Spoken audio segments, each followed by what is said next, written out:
این سیاره زیبایی که میبینید گلیسی 581 است و سیاره‌ای که از خیلی جهات شبیه زمینه و قابل زندگی در آن امکان دارد. گلیسی 581 نزدیکترین سیاره قابل زندگی به زمین است. سیاره‌ای که به نظر می‌آید خانه انسان‌های آینده باشد که تمام خصوصیات حیات در آن وجود دارد. انسان‌ها در سال 2007 موفق به کشف گلیسی 581 شدند. اندازه اون 7 برابر کره زمین است و در فاصله مناسبی از ستاره‌اش قرار گرفته است. اما ستاره آن کوچکتر از خورشید و همچنین نوری کمتر دارد. اما فاصله مناسب گلیسی 581 از ستاره خودش باعث شده این سیاره نه به صورت گاز و نه به صورت یخ باشد. و همچنین در این سیاره که یک عنصر مهم زندگی و حیات است، آب وجود دارد. این خانه خوبی برای انسان‌ها بعد از کره زمین است که انسان‌ها می‌توانند در آن زندگی کنند. فقط یک مشکل کوچک وجود دارد برای انسان‌ها که اونم فاصله‌شه که فاصله‌اش 20 سال نوری از ما فاصله دارد.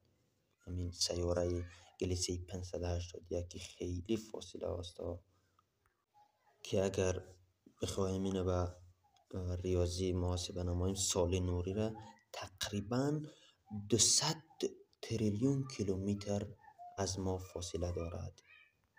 اگر بخوایم اندازه این رقم رو احساس کنیم، باید بریم سوار سریعترین وسیله که انسان ساخته است بشیم. ویجر یک وسیله که در سال 1977 به فضا پرتاب شد و هنوز در حال پیشرفت است. این سریعترین وسیله ساخت دست بشر است. قیافش نشون نمیده ولی داره با سرعت سرسام‌آور 18 کیلومتر در ثانیه سرعت دارد. 18 کیلومتر در ثانیه. 18 کیلومتر یعنی چی؟ یعنی 18 کیلومتر در ثانیه یعنی چی؟ چجوری؟ اگر روی زمین باشد اینجوری 63,000 کیلومتر در ساعت. بسیار سرعت داره واقعا. این سرعت حرکت 1.5 بار در ساعت دور زمین میچرخه. حالا چقدر طول میکشه ویجر یک برسه سیاره گلیسی 581؟ 20 سال نوری دیگه که راهی نیست، ولی عظمت کیهان شوخی بردار نیست. این سرعت ها در مقابل اون عظمت یعنی هیچی. ویجر یک اگر بخواهد با این سرعت یعنی 18 کیلومتر در ثانیه 18 کیلومتر در ثانیه به طرف گلیسی 581 برود، خب چقدر طول میکشد برسد اونجا؟ 35,000 سال طول میکشد که ویجر یک برسد اونجا. خب اینقدر مدت طولانی ویجر یک آهسته و پیوسته در حال حرکت است و بالاخره به جای میرسه، چون اون توقف نمیکند، از کار نمیافتد و خراب شدن و پوسیدگی هم ندارد. اما حالا دستش به این سیاره ها نمیرسد، ولی بالاخره انسان میتواند کاری بکند که خودش را به این فاصله های دور برساند. انسان ها مرتب در حال تلاشند و روز به روز پیشرفت های بهتری دست پیدا میکنند. انسان ها در هر صورت روی زمین منقرض خواهند شد. برای همین آنها باید تلاش کنند که بتوانند خودشان را به جاهای دیگر برسانند و اگر بتوانند وسایلی بسازند که بتوانند به این فاصله های دور دست پیدا کنند، دیگر منقرض نمی شوند. وگرنه روی زمین در هر صورت وقتی خداحافظی می رسد. وسیله‌ای که بتواند انسانها را به این فاصله های دور ببرد با اتم، نفت، گاز و اینجور چیزا کار نمیده. اون سفینه‌ای که برای این راه دور ساخته بشود باید یک سوخت ناشناخته و قرار داشته باشد، مثلا مثل پادماده که در حال حاضر گرانترین ماده دنیاست. انرژی اتمی برای این سفرها مثل جوک میمونه، مثل ریشخندی. ماده های عجیب و غریب میخوان که تازه یکیش کشف شده که پادماده است که فعلا خیلی قیمت به دست میاد. بزرگترین مشکل ساخت همچین سفینه که بتونه به این کره ها و این سیاره ها برود این است که خرجش زیادی است و انسانهایی که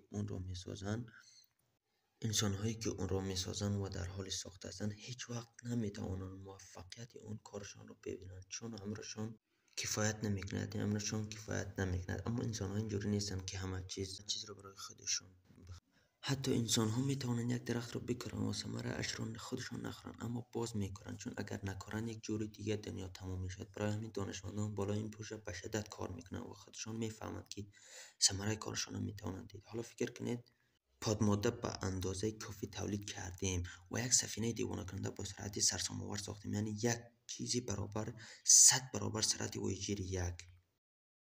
پس این میشود که بتواند 17,000 کیلومتر در ثانیه حرکت کند. پس این میشود انسان‌های آینده که به این سفینه دستی پیدا میکنند در طول مسیر از ویجیر یک پیشی میگیرند و میتوانند با آن یک خداحافظی هم بکنند. خب حالا چی وقت میرسیم به گلیسی 581؟ بازم 73 سال در راه میبونیم یا 73 سال دیگر طی میکنیم. یعنی اگر یک جوان 27 ساله تو اون سفینه باشد، تولدی 100 سالگی اش را در گلیسی 581 میگیرد. خب حالا فکر کنیم که رسیدیم تو اون سیاره. حالا اونجاها هم مثل ما انسان وجود دارد؟ آیا آدم فضایی ها اونجا زندگی میکنن یا نه؟ اینو بسپارم دست احتمالات. کیهان خیلی عظمت دارد، خیلی بزرگ است. این نزدیکترین سیاره قابل زندگی به انسان ها است. این سیاره هنوز در کهکشان راه شیری وجود دارد. این سیاره هنوز در کهکشان خودمان است، نه کهکشان های دیگر. کهکشان راه شیری که یک کهکشان متوسط است، قدرش 100,000 سال نوری خود است که نمیشه تصورش کرد. در مورد کهکشان های همسایه‌مون اندرومیدا که چقدر اندازه و چقدر قطر دارد، که اینها را میسپاریم دست خدا که خدا میفهمه در آنجا چی هست، چی زندگی میکند، چگونه فاصله دارن، آیا آدم فضایی ها زندگی میکنن، آیا کدام موجوداتی مثل خود انسان ها زندگی میکنن یا نه. خب یکم میشود تصورش را کرد که هر موجودی در آن وجود داشته باشد، اما احتمالاً وجود دارد.